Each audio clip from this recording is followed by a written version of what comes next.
Allah says, يَوْمَ يُكْشَفُ عَنْ سَاقٍ. On that day, when Allah subhanahu wa ta'ala will show His shin to human beings and to creation, وَيُدْعَوْنَ إِلَى السُّجُودِ. They will be called to prostrate, فَلَا يَسْتَطِيعُونَ. They will not be able to prostrate. خَاشِعَةً أَبْصَارُهُمْ. As a result, their faces will be filled with fear. تَرْحَقُهُمْ ذِلَّةً. And disgrace will cover their bodies. وَقَدْ كَانُوا يُدْعَوْنَ إِلَى السُّجُودِ. They used to be called to prostrate, meaning the adhan was given. They heard the adhan. They used to be called to pray.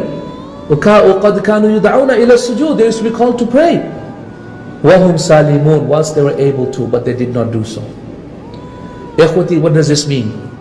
Meaning if you fail to pray in this dunya, Allah subhanahu wa ta'ala will disgrace you and will punish you and throw you into Jahannam in the akhirah.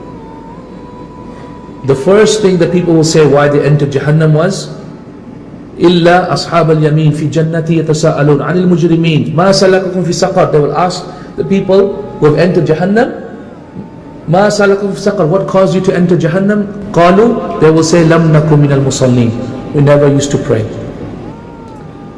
And that is why the scholars of Islam, Imam Ahmed rahimahullah says, anyone who misses one prayer intentionally, then he has become a disbeliever. Anyone who misses one prayer intentionally. Our Shaykh used to say, if you do not intentionally put the alarm clock on, then you have committed an act of shirk. Meaning alarm clock on for waking up for Fajr. You know that you can't wake up for Fajr without an alarm clock. You know you need an alarm clock to wake up, but you do not put the alarm clock on, then you have committed an act of shirk. Because Salah is the only link between us and Islam. In the authentic narration in Sahih Muslim, Rasulullah sallallahu alayhi wa sallam said, he said, ما بين المرء والإيمان والكفر والشرك ترك الصلاة. He said in authentic hadith, what did he say? He said, what is between a person and Islam and Iman and shirk and kufr? And in that hadith he said, Ash-shirk al-kufr. This is authentic hadith in Sahih Muslim. Tarku salah is a leaving of salah. Imam al-Shawkani rahimahullah said in the explanation of this hadith, he said this hadith is the greatest evidence that leaving salah is kufr, is major disbelief. Why? Because he said between Islam and al-shirk al-kufr, the shirk, the kufr. And the shirk and the kufr cannot be anything, it cannot be a small shirk, small kufr, it must be the major shirk, the major kufr.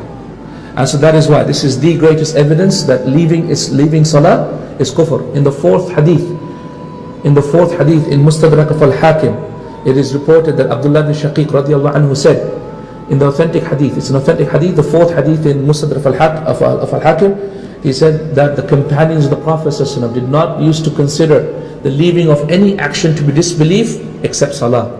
So if you leave your salah, ya ikhwati, you become a kafir. If you don't pray, you're a disbeliever. There's no excuse. Don't tell me, no, he's still a Muslim, but on the verge of leaving Islam. No, don't even come there. If you leave your salah, you become a kafir. For brothers and sisters out there, if your husbands don't pray, then your marriage is invalid. Why? Because then if you become a disbeliever, your marriage contracts are invalid. The point I'm trying to make is very serious. Very serious. If you do not pray, you cannot be a believer. You cannot be a Muslim at all. Okay? Very, very critical. Salah 5 times a day. This is it. It's the minimum requirement of action. Minimum requirement of action. You must have this. Can't be lazy on it. You cannot be lazy.